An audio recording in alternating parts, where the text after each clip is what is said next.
Today, I would like to do a piece on a guy named Tupac Shakur. His real name is Tupac Amaru, which is from the indigenous people of Peru that's been oppressed for lots of years. I came across this name in a book on history talking about where Tupac got his name from. But today, the story on Tupac Shakur is a story about him going to school as a Black Panther before he became a rapper, and before he was with Digital Underground, before he was with Death Row, and before he went to prison or jail in New York. And I was seeing a song that he had called, I Wonder If Heaven Has a Ghetto. And when you look at the particular text on that song, I wonder if heaven has a ghetto.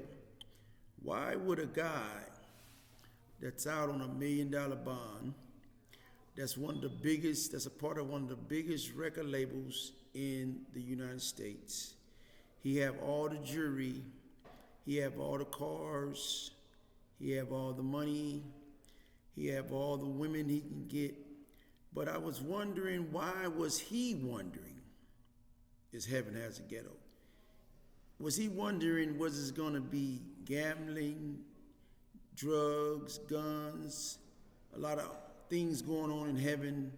So he was wondering before he left earth, why would a guy that's out on bond wondering why heaven has a ghetto? That must mean he must have been living in hell.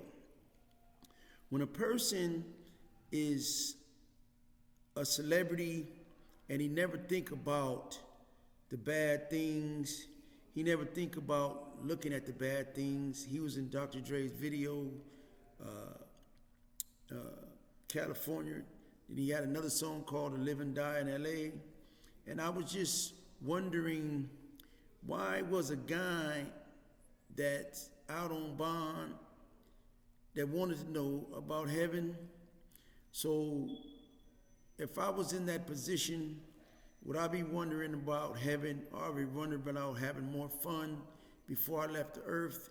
And I know a lot of these guys be talking about the afterlife. And today, the title of my message is, I wonder if heaven has a ghetto. I know that by him being in the music industry, and he put in a lot of work in the music industry, and I know that he was signed to Death Row, and I know that he did a lot of things that he wanted to do in this life. But in order for a person to wonder if heaven has a ghetto, could it be thinking that with all of these pricely items, with all of these things on earth, could he actually been living in a situation where it was pretty similar to hell?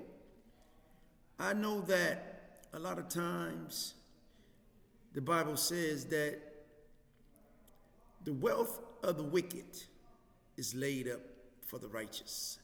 So you mean to tell me that all of that money that all of these celebrities, congressmen, presidents, business people that got it illegally or oppressively can be to the just people of this country?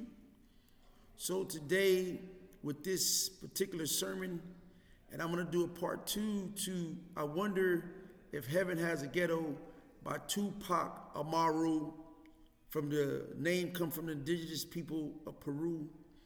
And I would like to know that he has a center in Atlanta called the Tupac Amaru Center. I know that he come out the Bay Area, and the Bay Area had a nice newspaper that I used to read called The Bay View. And I also ran into this guy that was in Leavenworth with me, named Sundiata Akoli. But I was reading an article one time, and it was talking about when Tupac used to talk to the guy that was in prison in LA for a long time, Geronimo Pratt. And Geronimo Pratt used to always talk about how Tupac remembered all of the things that he used to talk to Tupac about when he was little or on the phone, and a lot of the things that Tupac mentioned to him and he mentioned to Tupac, and he was trying to explain to Tupac why did he join the Black Panther Party in California when he got out of Vietnam. And one of the reasons that Geronimo Pratt joined the Black Panthers in California is because of the underground hospitals. And where was the underground hospitals? Because when a Black Panther gets shot, he couldn't go to a regular hospital because they would turn you in to the police department. So when Geronimo did a tour on the underground hospitals, which is the black church really plays a big part in the black community, which a lot of people don't understand. They just think it's a big old house where people just congregate.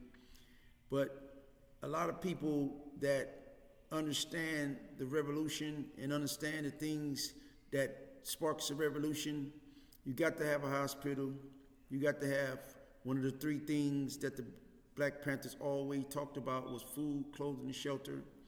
And one of the reasons Geronimo said he joined the Black Panther Party is because of the underground hospitals. Because I read this. This is not nothing that's nobody don't know about. This is public law. And he was talking about how when a person works in the emergency room and they know how to do everything the doctors do, but they're not licensed. And when he knew that one nurse would take anesthesia, one nurse would take needles, one nurse would take bandages, one nurse would take different things to cut the wounds open and different things, because a lot of those nurses, they right close to being doctors. And he was talking about how the black church will always be, and always was and always will be, a major part of the community. I know a lot of times we don't give the black church enough credit on their responsibility in our communities. And today, with this particular message, I just wanted to let my Christian community know, the brothers and sisters of the faith, that I will be doing more sermons and I will be doing more on rappers, because I have one called on DMX. I have another one on Nipsey Hussle, and I have a few on different rappers that was in the rap game that's not here no more. I think it's time for me to really let people know that the sermons is coming, my ministry is coming. The title of the name of my online ministry is going to be I Come to See Jesus Ministries, and I had really been working on it. I just haven't had enough chance to get out to be able to really work on the things that I do, because I only get out here one day a week. But today, this is one on Tupac Shakur, Tupac Amaru, and this is one of the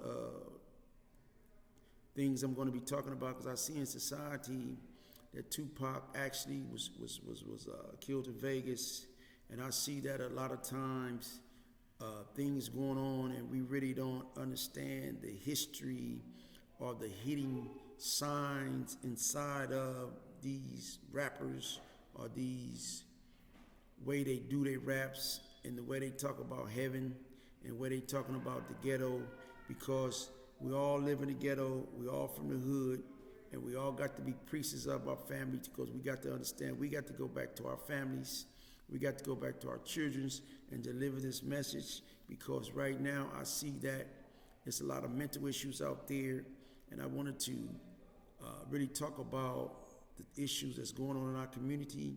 And I think that if Tupac would have lived long enough to be able to keep on enlightening us on different things he was talking about, you got money for war, but you can't feed the poor. And a lot of things that Tupac was talking about is coming to fruition.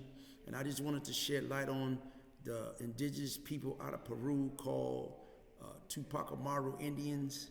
They are indigenous people, just like when in Mexico they had the Maya Indians. and this is a story on Tupac Amaru.